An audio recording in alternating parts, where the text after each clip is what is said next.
Good afternoon, everyone. Happy Friday, and I got the date right today, the day right today. Oh, well, it's going to be a little crazy in here. Okay, as this week comes to a close, I want to take a moment to highlight the incredible progress the President has made for the American people in recent days, from expanding affordable health care to lowering costs and tackling inflation, to bringing manufacturing and jobs back to our shores. President Biden started the week at the North American Leaders Summit in Mexico City, where he spoke for 2-hour close cooperation with Mexico and Canada to address shared challenges that impact the American people. Challenges like combating climate change, COVID-19 pandemic, and transnational criminal organizations that are trafficking and smuggling people, as well as illicit drugs like fentanyl. The President spoke to our work to take thousands of smugglers off the streets, catch record levels of fentanyl before it even reaches our border, strengthen border security, and increase resources for border communities all over the opposition of Republican governors and Republican members of Congress, I might add. We've also continued taking action to lower health care costs for American families, made possible by President Biden and congressional Democrats' enactment of the Inflation Reduction Act. On Wednesday, HHS announced its historic plans for Medicare to directly negotiate lower prescription drug costs. In addition, starting this month, seniors on Medicare are seeing their insulin costs capped at $35 for a month's supply. They are also now able to get recommended vaccines for free, all of this thanks to, again, the Inflation Reduction Act. HHS also announced record-breaking enrollment number of healthcare coverage on the Affordable Health Care Act marketplace. Nearly 16 million people have signed up for this open enrollment period for healthcare coverage, a 13% increase from last year. And it includes over 3 million people who are brand new to the marketplace, and we're not even done with the open enrollment yet. Because of the cost savings measure in the Inflation Reduction Act that President Biden signed into law, millions of Americans are continuing to save $800 per year on health insurance on average. And 4 out of the 5 healthcare.gov enrollees can find coverage for $10 or less a month. All of this adds up to real impact and meaningful progress to expand affordable, quality health care coverage for American families. And that matters. That matters to the American people. We also had exciting news on the economic front as well. On Wednesday, as you all saw, the largest solar investment in U.S. history, a direct result of the President's economic plan and the Inflation Reduction Act again. This $2.5 billion investment in Georgia will create 2,500 jobs. And yesterday we learned that for the 6th month in a row, inflation has indeed come down. Annual inflation has fallen to lowest level since October of 2021, and gas prices are down by more than $1.70 from their peak, thanks in part to the President's actions to increase oil supply, which were also historic actions that this president took. This is further proof the president's economic plan is working. Even though inflation is high in most major economies, it's coming down in America and giving families more breathing room. You hear the president say that all the time, how he wants to make sure that he's giving American families a little bit more of a breathing room. At the same time, the president is building an economy from the bottom up and middle out, with the lowest unemployment rate in 50 years, nearly 11 11 million jobs created and historic manufacturing investment, like I just mentioned, totaling nearly $300 billion in major investments across the country. And as we end this week, on Friday the 13th, as somebody marked, today, President Biden welcomed Prime Minister Kishida of Japan to the White House. We will have a joint statement out for all of you shortly, laying out their conversation and their discussion this afternoon. But I can tell you that the two leaders are discussing the unprecedented actions we have taken together to better equip us for the 21st century challenges, as well as working to deepen our cooperation on everything from economics to technology to fighting the climate crisis, advancing peace and stability in the Indo-Pacific and around the world. Today's visit is a testament to President Biden's investment in our alliances and partnerships since day one, since he walked into the administration. And a historic week is leading into a historic weekend.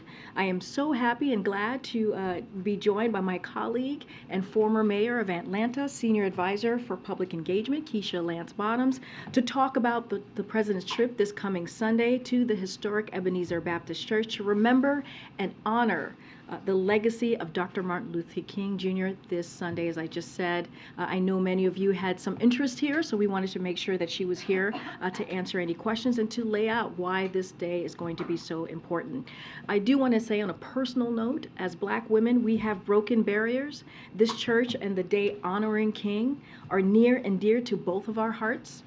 I know on a personal level, we are both looking forward to joining the president on this trip and being in what has been the epicenter of the movement from civil rights in this country for decades. With that, Mayor Bottoms. Okay, the floor is yours. Thank you. Well, good afternoon, everyone. Good afternoon. It's kind of scary up here. Right. As Karine mentioned, I am looking forward to joining the president as he travels to Atlanta this weekend.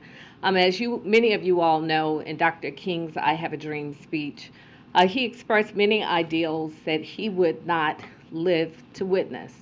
But I stand here, and many of you sit out there as beneficiaries of that dream, his sacrifice and service. So I am eternally grateful for that. As Karine mentioned, the president is traveling to Atlanta.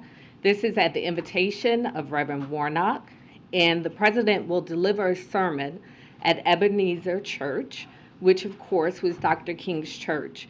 Also, Congressman John Lewis's church. The president spoke with Senator Warnock last night. Senator Warnock has been the pastor since 2005 at Ebenezer. They had a wonderful conversation about the significance of this historic event, including the fact that the president is the first sitting president to speak at a Sunday service at Ebenezer in its history. This would have been Dr. King's 94th birthday. As we know, this is an inflection point in history, and the president will deliver remarks reflecting on Dr. King's life and legacy and the way that we can go forward together. Following his trip to Atlanta on Sunday, he will join Reverend Al Sharpton on Monday at the National Action Network, which Monday, of course, is the official celebration day of the King holiday. The president will deliver the keynote speech there. And then finally, before I take any questions, this is an important day. As a member of Delta Sigma Theta Sorority Incorporated, it's our Founders Day, our 110th Founders Day. So the president did a lovely video for the women of Delta. Also, our Secretary of HUD, Marcia Fudge, was also a former national president of Delta. So the president and the vice president are very grateful for all of the support of the women of Delta and the Divine Nine, and happy Founders Day. Okay. All right, we'll take a couple questions. Can I ask you if, as in your role in community outreach, whether the issue of the documents is a particular setback for the president at a moment when other things seem to be going pretty well, inflation's coming down, employment is solid? Like, are you finding that you're getting a lot of response from the public on that, and how do you play that issue?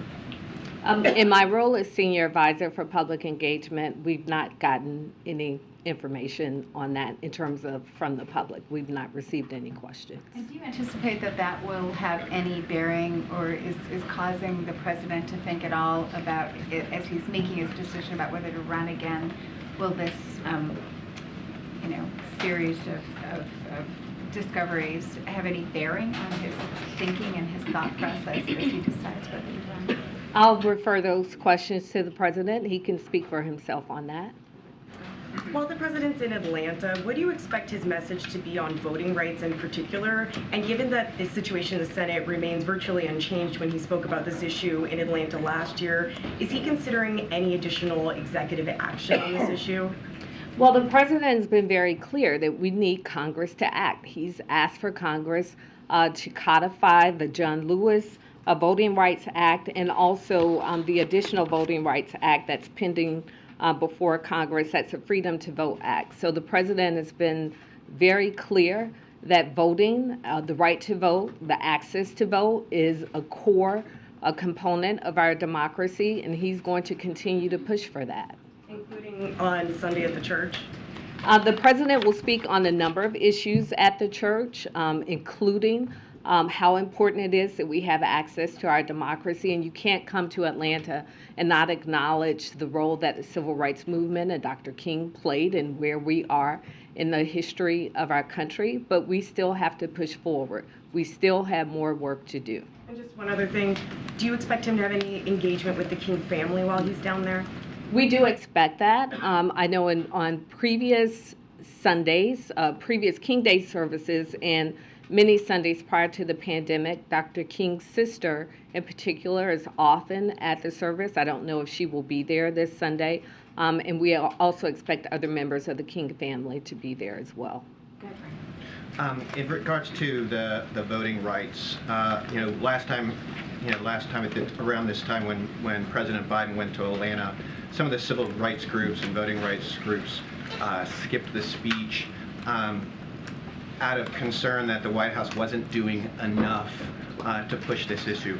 Aside from wanting Congress to do more, what is the message to those who feel the White House is not doing enough? Well, as I've been in this role as Senior Advisor to the President since June of last year, we have engaged with civil rights leaders. He's had them at the White House in a round table. I'm in constant contact with them. And I think that it's very clear that the president is doing everything that he can in his executive power to lean in on voting rights. But we need Congress to do more. This is important. If you've come through the East Wing, you've seen the pictures of Dr. King meeting with Lyndon Johnson, meeting with other civil rights leaders, hashing out voting rights in the White House.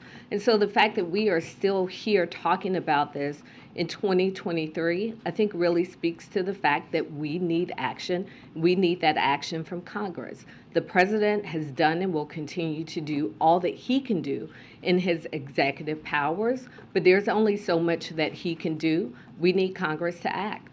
Is the feeling then that he has exhausted what he can do, his powers from the White House, his executive powers? Well, if there is more that he can do, we welcome those suggestions. But as I stand here today, it's my understanding that we have done all that we can do from the executive branch. Now we need Congress to act. Yes, thank you so much, Mayor Lyons, for being here. Really appreciate it. When you look at the economy, you saw the unemployment rate come down last month, and yet it went up for Black women, for Latinos. What is your reaction? How focused is this administration on trying to make sure that the recovery is equal, is helping African American women? Well, equity is at the center of what we do from this administration, and so that's extremely important. It's been said that when America catches a cold, then Black America catches the flu. Well, that's also in relation to the economy. We often know that communities of color and those communities that often face additional challenges have additional challenges with the economy. The great news is that the economy is doing much better under this administration. Also, the president is going to continue to lean in to make sure that we have access to resources that are specific to communities of color, that are specific to women, to give us those opportunities to be successful in this economy. Do you anticipate him addressing that in his remarks on Monday? I know that he will generally speak about where we are just in terms of helping those who are in need in our communities. I don't know if he will specifically address the economy, but as you all know, during Dr. King's last major campaign before his assassination, it was called the Poor People's Campaign. And what we know is that from this administration, many of the focus areas have been aligned with what Dr. King was focused on at the time of his assassination. That's making sure that we are creating this beloved community, free from hate, free from poverty, giving people access to resources so that they can have what they need to compete and succeed.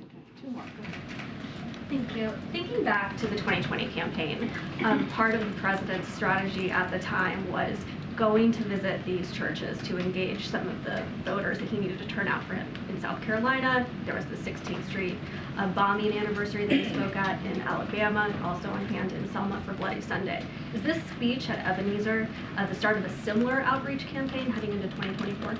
I don't know that it's the start of it, but it could be a great start of it. I know that the president is very interested in connecting with people, hearing directly from people.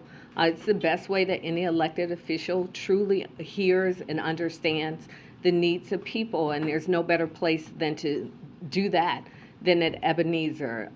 Reverend Warnock has not just been very vocal about the challenges and the issues that are facing people as a candidate, but also as a pastor. And Ebenezer is a cornerstone in the Atlanta community, and I'm sure the president will get an earful on what our needs and our desires are for our country when he's there. Can you provide any insight into the writing process for this speech? I know that oftentimes there's a lot of time paid attention to speeches like this. How long the president's been working on it for?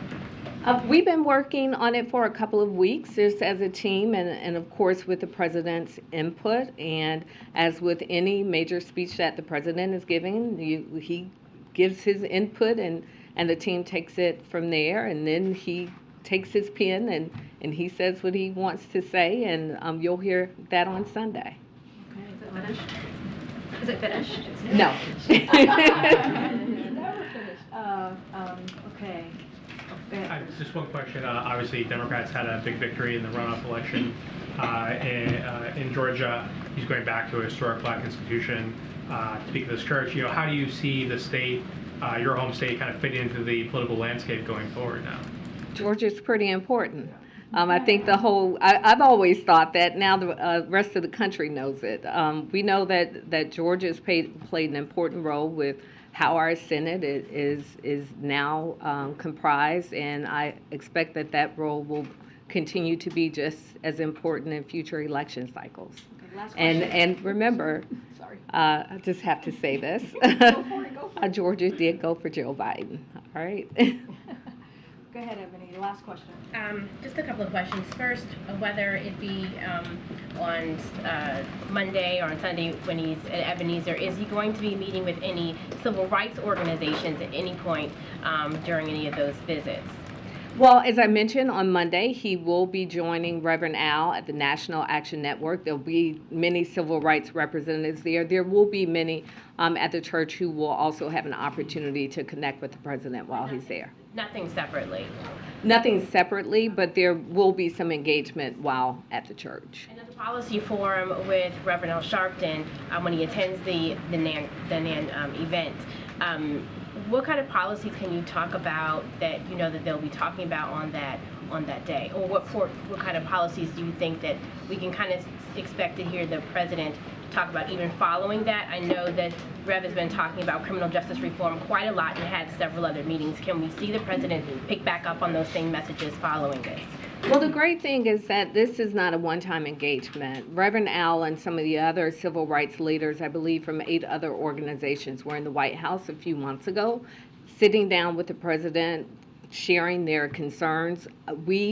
My office, me personally, I'm constantly engage with these civil rights leaders. So we're hearing in real time what our challenges are, and I think I can safely say that we have confidence in many of these leaders that we are doing what we can do and will continue to do more as we can to make sure that the needs of our communities are met. Okay. Thank you so much. Thank you. Thank you. Thank you. How did you feel that the President Biden picked Kamala Harris instead of you for running mate? Okay, thanks everybody, and thank you so much, Keisha. Appreciate it. I have a couple things at the top that I just want to go through. This is the week ahead, so all of you have this. Before we take questions. So later today, the president's going to travel to Wilmington, Delaware, as you all know. On Sunday, as you just heard from Mayor Lance Bottoms, the president will travel to Atlanta, Georgia, and deliver a sermon at Ebenezer Baptist Church. And on Monday, he will return to Washington, D.C. to join Reverend Al Sharpton and the National Action Network at their Martin Luther King Jr. Day breakfast, where he will deliver the keynote address. On Tuesday, the president looks forward to welcoming Prime Minister Mark Rutte of the Netherlands to the White House to further deepen the historic ties between our two nations. As strong NATO allies and global partners, the two leaders will reaffirm our shared efforts to strengthen transatlantic security and economic prosperity. After that bilateral meeting, the president will welcome the Golden State Warriors to the White House to celebrate their 2022 NBA championship. And next Friday, the president will welcome bipartisan mayors attending the U.S. Conference of Mayors winter meeting to the White House. The president will deliver remarks celebrating the achievements of the past 18 months and focusing on the bipartisan work that needs to be done to implement these and other historic pieces of legislative victories at the local level to make a difference in people's lives across the country. With that, Chris, you want to kick us off? Sure. Question on a couple different topics. Speaker McCarthy has invited the president to deliver the State of the Union on February 7th. That just went out. Is that the date that the president plans to give the State of the Union? Does he accept that invitation? So we have received Speaker McCarthy's kind invitation, and the president has accepted it, and looks forward to delivering the State of the Union address on Tuesday, February 17th of 2023. So we are. Oh my God! I'm so sorry, guys. On Tuesday, February 7th. 2023, but we truly appreciate the kind invitation by Speaker McCarthy. On the debt limit, Republicans want to cut spending as part of a debt limit deal. Is the president willing to cut any spending as part of a debt limit deal, and what would he be willing to cut? Look, as you've heard us say before, we will not be doing any negotiation over the debt ceiling. But broadly speaking, at the start of this new Congress, we're reaching out to all the members through the Office of Leg Affairs, making sure that we have those connections with those new members, as I just stated.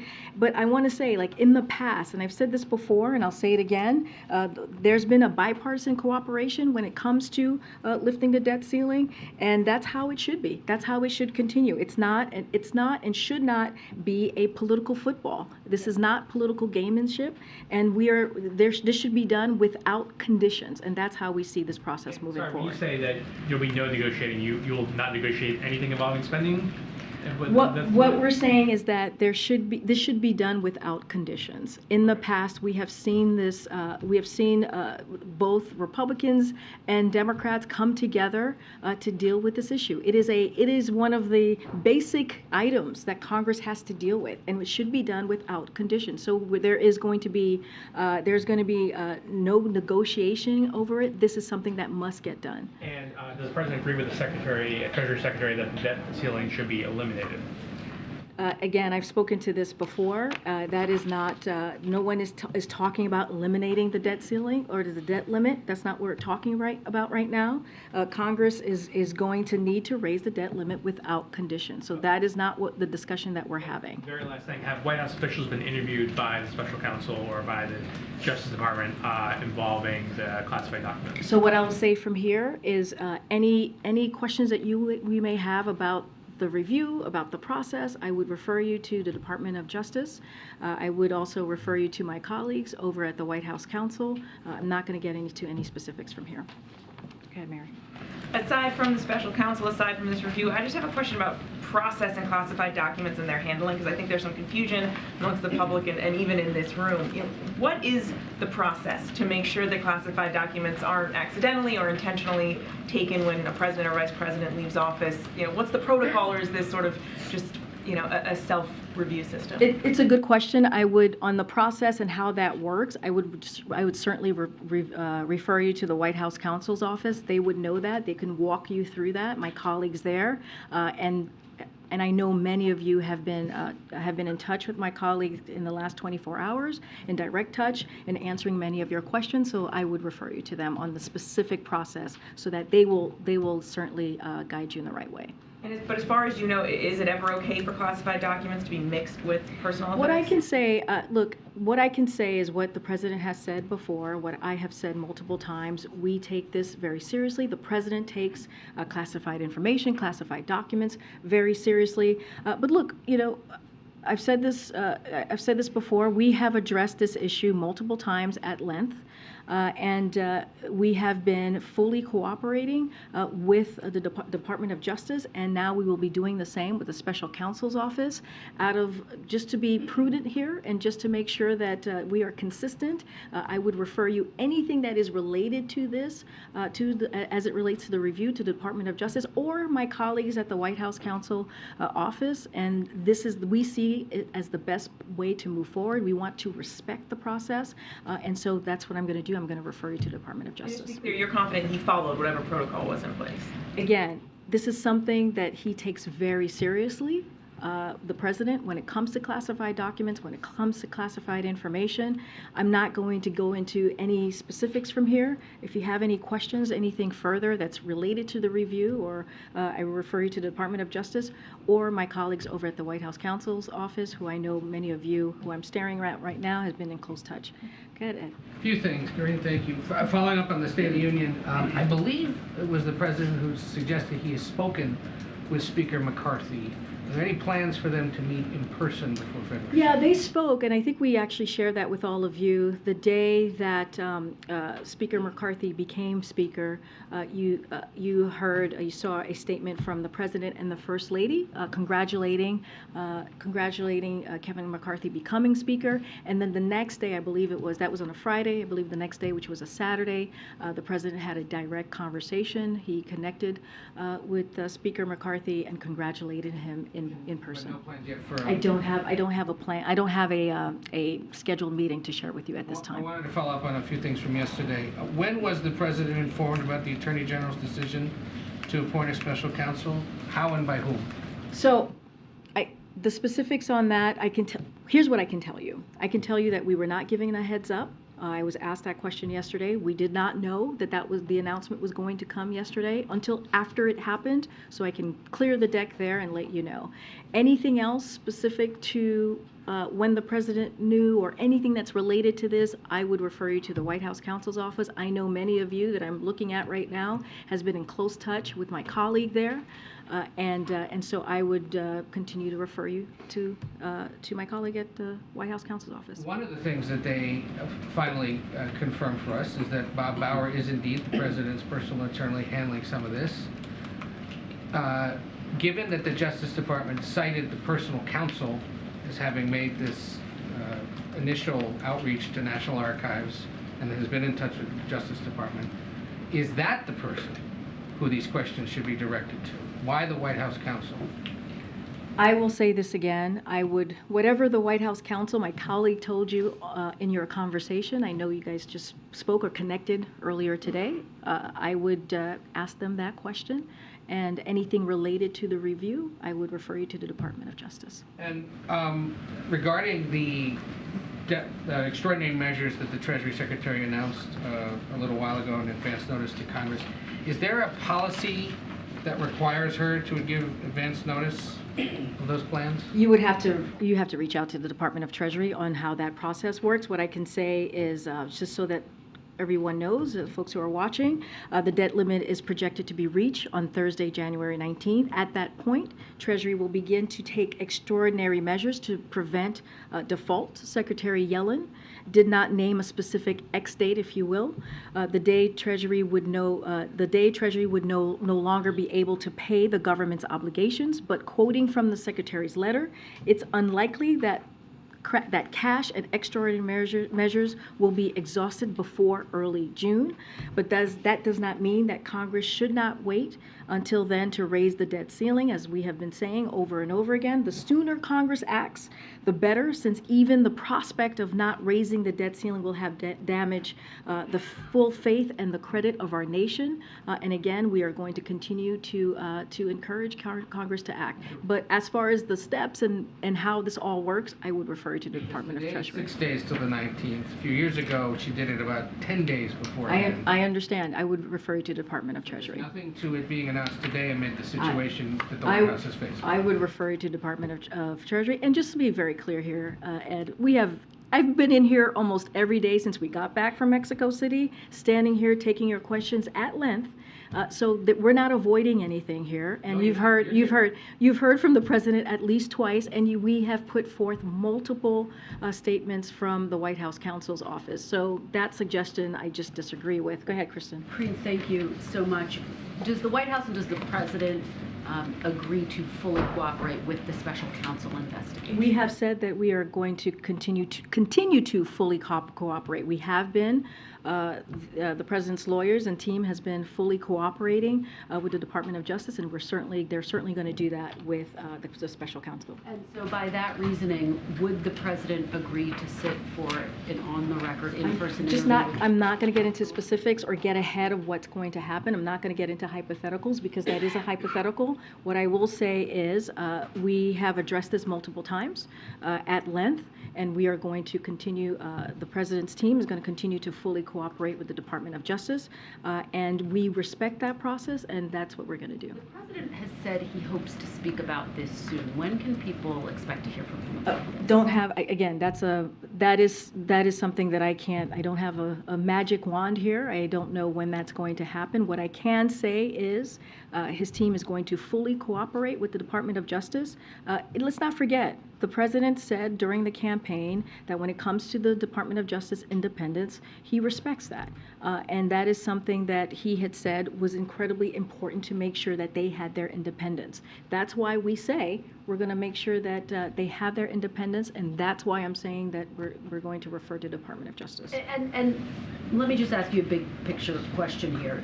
Does the White House, broadly speaking, have an obligation to share not just with the National Archives, but with the American people when the existence of classified information is found in a private location? Again, there is a process in this. But just big picture, not necessarily in this instance, but is it the policy of the White House that they should share that information not just with the National Archives, but with the Americans? So I'll say this, Kristen. We have been transparent in the last couple of days. Remember, there's an ongoing process, and we have spoken when it is appropriate.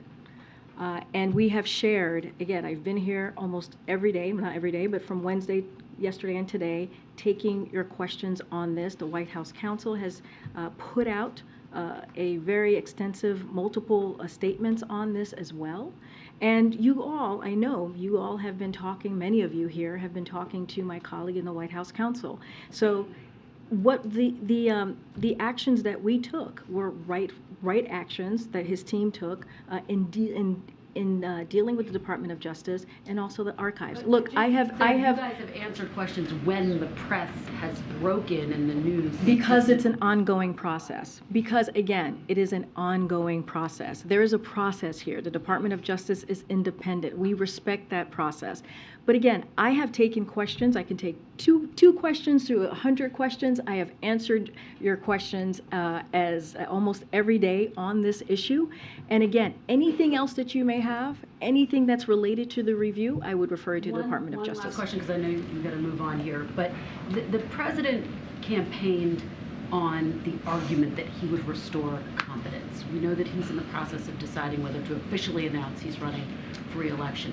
Does this episode undercut that argument, that he would restore confidence? Because here we have in the headlines that he is now under investigation. He's by the special restored counsel. independence in the Department of Justice. That's what we're doing here. When we're saying we're going to refer you to the Department of Justice, that is restoring independence as it relates to issues like this. And that is important to the president.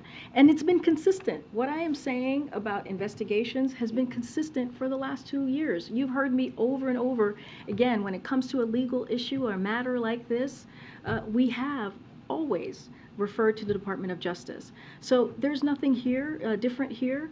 We have said we wanted to restore the independence of the Department of Justice. That is what you're seeing. And again, this has been done in a transparent way when it relates to how this was dealt with the Department of Justice and the archives. The president takes this very, very seriously. Any other questions that you may have about this particular issue, about the review, I would refer you to the Department of Justice. You guys have been in touch with my colleagues at the White House Counsel Office, and I would suggest that you continue to reach out. Go ahead, Stephen. Thanks. I just want to press you on that point about the idea of disclosures when it's appropriate. You describe a process, but it sort of feels like a strategy, a communication strategy to protect the president from political damage. Was it the hope and expectation here that this would have remained a private matter and not have been subject to public disclosure? Look, Stephen, that's your version of the case. I've been very clear here, and I've answered that question multiple times in different versions, right, in the last couple of days. Look, want to be very clear. There's a process here. We are going to respect the process. This is all part of the Department of Justice process, and we are cooperating fully. We are cooperating fully in this process. And again, the president believes that the Justice Department and its independence needed to be restored. That's what you have seen under this administration the last 2 years. And I want to be consistent in what I'm saying. I want to be prudent in what I'm saying when I say that we are going to defer any questions related to this to the Department of Justice and any other items that you have. If you don't want to talk to the Department of Justice, you're free to talk to the White House Counsel Office. I know you guys have been in touch with my colleagues there. We have done both, but let me just ask you, because oftentimes in the careers of White House press secretaries, there comes a time where they are asked, what they knew and when they knew it. Were you or any member of your staff involved in the crafting of a strategy as to when this disclosure should be made in advance of CBS News breaking the story on Monday evening? No. Go ahead. Oh, did you have a question? I did. Driving down the ends of it. A couple of eco questions for you. Do you have a position on how high the debt limit should be raised? I don't have a position on that. What I can say more broadly, what I'm saying is that more broadly speaking, not going to get into the specifics of that. What I can say is that we believe when it comes to the debt limit, it has been done in a bipartisan way over the years and decades, and it should be done in a bipartisan way, and it should be done without conditions. That is important here. And so we're going to continue to encourage and ask Congress to take action, and that's where we're going to leave it at this time. We're not going to do any negotiations, and it should be again done without conditions. Would you make calls to Congress and all? Is this a Ledge Affairs thing, or is it entirely up to Congress? I've said that our Office of Ledge Affairs has been in touch with the new Congress to make sure that they know who to reach out, the appropriate people to reach out on the Office of Ledge Affairs. And so we're going to continue. We're always having conversations with members of Congress. The president always has multiple conversations with members of Congress. As you know, he has a lot of longtime friends who are over on the other side of Pennsylvania. And so that is something that continues. But when it comes to this, when it comes to the debt limit, it should be done without conditions. It was done under the last president 3 times in a bipartisan way. And so this should continue. And very quickly on the CPI data yesterday, pretty good result there. That comes on the heels of the jobs data, which was pretty strong. Your officials have been kind of, jazzed about that, it seems, on TV in the last 24 hours or so.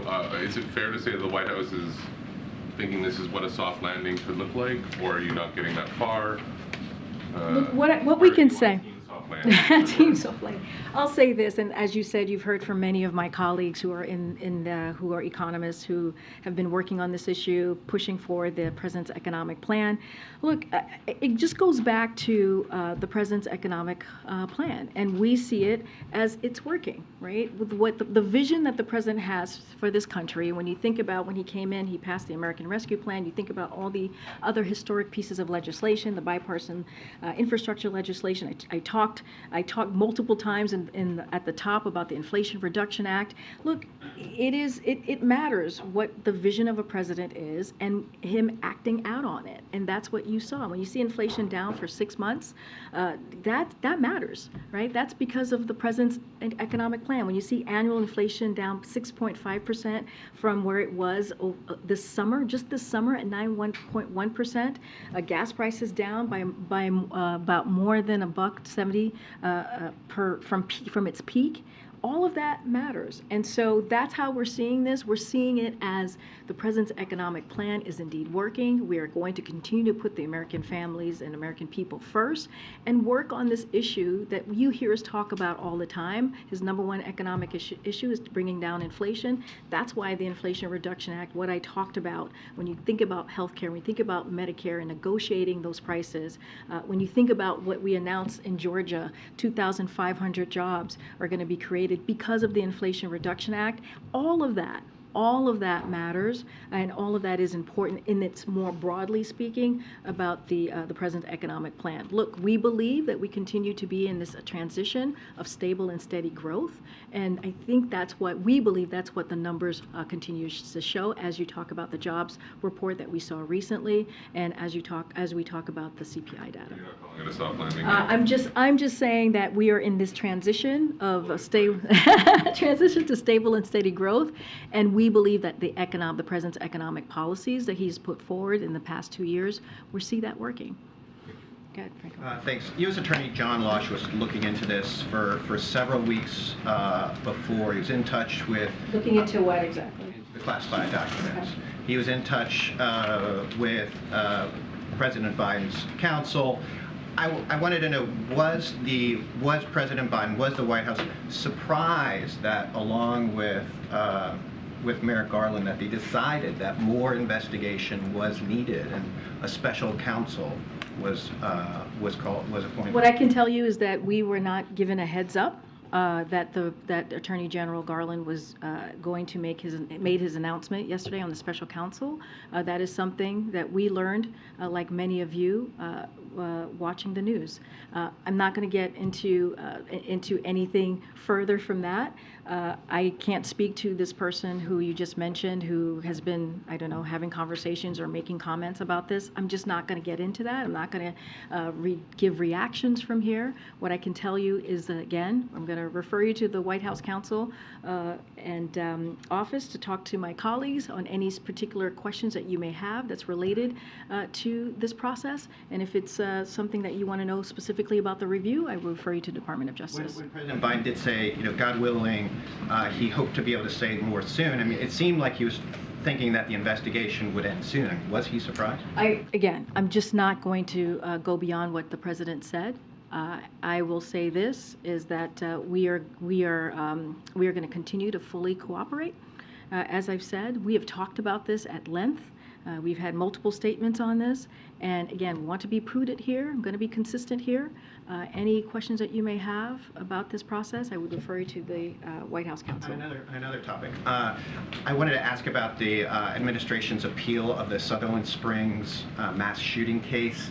Does it concern the administration that some gun control advocates are concerned or worried about the appeal by the DOJ, and that appeal undercuts Biden's own stance on background checks, and actually also that the NRA is essentially applauding the DOJ's move? So look, when it comes to issues like this, legal issues, that is something that the Department of Justice deals with. Again, they are independent, so I would refer you to them on their decision. The president continues to be committed on making sure that we address an issue that is affecting families across the country, communities across the country, which is gun violence. That's why it was so critical when he signed the bipartisan piece of legislation on gun violence just a couple of months ago, this past summer. And he's going to continue to call for the ban of assault weapons, working with Congress to make that happen. And let's not forget, the first year and a half of this administration, we put forward more executive actions than any other president on dealing with this issue, on dealing with protecting our communities, protecting families, dealing with gun violence, and that is that call that he has, especially the call to action from Congress, is going to continue and it's not going to stop. I'm going to go to the back. Go ahead. I have two questions on the meeting with the Prime Minister, but just briefly on the documents. We have seen online propaganda from adversaries seeking to take advantage from this revelation. I'm sorry, can you go back a little bit? Who's seeking to take advantage? We have seen online propaganda from adversaries seeking to take advantage of the revelation of the classified documents. I wonder if you can share with us whether the administration is anticipating any kind of national security implications from this fallout. Are you hearing any kind of intelligence, and are you doing anything to deter those threats? Again, I'm just not going to talk about any intelligence from here. I would certainly, anything that's related to this, I would refer you to the Department of Justice and also refer you to my colleagues at the White House Counsel. I'm just not going to go into anything, especially national security affairs, and so I would refer you to them. I'd probably follow up with your National That'd be Security great. Council friends. Okay, That'd be great. On the meeting, I know we're waiting for a readout, but if you can tell us whether the leaders spoke about semiconductors and whether Japan confirmed that it will enact export controls to limit Chinese access to semiconductors, and whether the Prime Minister again urged President Biden, as he has done so many times, if he would be open to joining CPTPP. So on CPTPP, this is not an option we're exploring. I think we've said that before. We're focused on the IPEF, as you know, the Indo-Pacific Economic Framework, negotiations and deepening our economic ties with those 13 partners, many of which are TPP partners. So that is going to be our focus. That has not changed. As it relates, again, I don't want to get ahead of the conversation. They're currently still having a dialogue. The bilat is still occurring, but I expect they will discuss China, Russia's war against Ukraine, and the DPRK's unlawful nuclear and missile programs, and the leaders will focus on what they can get done together in 2023. Japan holds in the G7 presidency and has just taken a non-permanent seat on the UN Security Council, while we're hosting the APEC and seeking to make shift progress on the Indo-Pacific Economic Framework. Prime Minister Kishida arrived at the White House, as you all know. I believe my colleague laid out what came out of that 2+2 after consulting closely with us and regional partners in Europe, and I expect the President and the Prime Minister Kishida will debrief on those consultations. Again, don't want to get ahead of, we're going to have a readout for you. They're having this conversation currently, and so once we have the readout this afternoon, we certainly will share that. If I can just dig a little bit deeper on IPEF, because we really haven't heard much about this framework since it was launched last year. So at this point, it seems like the administration still believes that this is the best offer that the U.S. can give to counter Chinese trade clout. Am I understanding this correctly? Let me so as you said, it was announced in Tokyo just this past May, and Japan was a critical partner, as you know, in helping us to build support, particularly among Southeast Asian countries. So that is important. Again, Japan has been a critical partner in this. IPEF partners represent 40% of the world GDP, and we are united in our belief that much of our success in coming decades will depend on how well governments harness innovation. So that is part of it, right? We got to see how this works through, especially the transformations afoot in the clean energy, digital technology sectors, while fortifying our economies against a range of threats, from fragile supply chains to corruption to tax havens. So again, with Japan's partnerships and leadership in the negotiations, we expect to achieve high standard commitments that will deepen our economic engagement in the region and and make good progress in text-based negotiations this year. So this is a partnership that is incredibly important. Japan played a very big role in it. When you think about it represents the 40% of the world GDP. And so, look, this is, again, an important partnership. This is a framework that we are incredibly committed to, and we appreciate Japan's partnership in this. Oh, yeah. Go ahead, Ed. Yeah, thanks, Karine. I want to ask you about the U.S. Chamber of Commerce. So the U.S. Chamber of Commerce embraced President Biden in 2020, and now the president of the U.S. Chamber says that the businesses it represents are fed up with the government making it harder to do business and adding new rules and regulations. Do you have any response? Yes, I do. First thing, the president's first 2 years in office have been the best for job creation in history. When you think about nearly 10.5 million jobs created, manufacturing and small businesses are on the rise, and we are seeing progress in our fight against global inflation. So that's the first piece to just lay out there. The second, look, I don't think that it's all of the Chamber's presidents who said that. She also called out polarization and gridlock and called for permitting reform, immigration reform, improving child care, improving climate resilience, and funding law enforcement. So those are all areas where President has called for Congress to act. And we also agree with the Chamber that Congress must address the debt limit, and we can, quote, not play chicken with the true faith and credit of the United States. That's end quote. And lastly, let me just say, as I think everyone is aware, the last 2 years showed historic bipartisan progress for the American people. I've talked about during this press briefing those pieces of legislation, again, historic pieces of legislation, including on rebuilding our infrastructure and investing in American manufacturing. So the president's plans on infrastructure, next generation research, clean energy, and manufacturing are strongly supported by business community. Again, we do outreach to different communities when we talk about these important pieces of legislation, when we talk about the president's economic plan, but he also believes big corporations should pay their fair share in taxes. And that's not just us. That's also the American public who believes that they should be doing this. Well, she said also that there's government regulatory overreach, adding, and I'll quote her, when regulations are driven by ideological agendas and imposed on businesses without transparency, accountability, or clarity, government isn't working. So will there be changes in its government working? Look, I'll say this. Our administration is leveraging every available tool to advance the president's ambitious agenda for the country and to deliver for the American people. That's the president's primary goal. When he came into the administration, and it continues to be the case, he wanted to make sure that he's delivering for the American people, delivering for American families, making sure that we're building an economy from the bottom up, middle out, and that's what you are seeing. I was just asked about the inflation data, the CPI data, and the jobs report. We are seeing, while there's still more work to do, we are seeing the president's economic policy is actually working. Okay. Go ahead, Alex, in the back. Yeah, Karine, earlier this week we discussed the situation in Florida with, I think, about 350 Cuban migrants landing at Dry Tortuga and Key West. I believe you said it was a political ploy on the part of Governor DeSantis to deploy the National Guard. His office has said that the Coast Guard requested help patrolling the waters off Florida. So can you just kind of discuss your understanding of the situation in Florida and how that understanding has developed in the last several days? And I'm happy to repeat what I said, which is Governor DeSantis has made a mockery of the system, and he has consistently and constantly, as many of you have reported, has done political stunts, has not helped to address the issue, but has instead decided to put the lives of migrants who are coming here for a better life at risk, and that's what we have seen from this governor. Look, when it comes to the Coast Guard and Customs and Border Protection, they are deploying additional personnel and resources to Florida to quickly process individuals and place them in removal proceedings.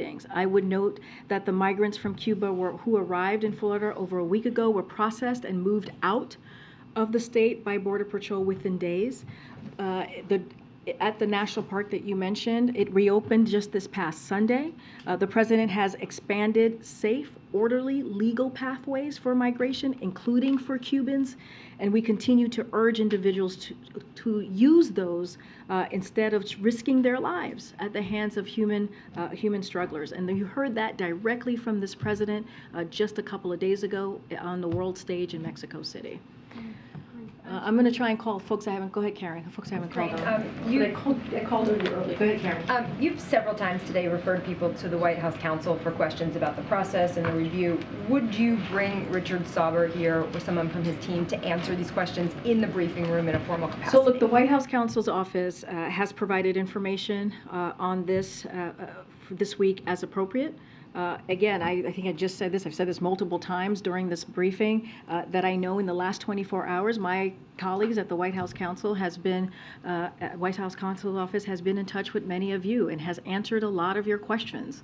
And so that will continue. You reach out to them and they will certainly engage. And so I'm going to leave it there. But again, anything that is related to this review, I would send you to Department of Justice. Again, if there is something specific to this that you want from us, I would refer you to the White House Counsel office. And is the White House concerned that this investigation is going to overshadow what you are trying to do right now, what your message is right now?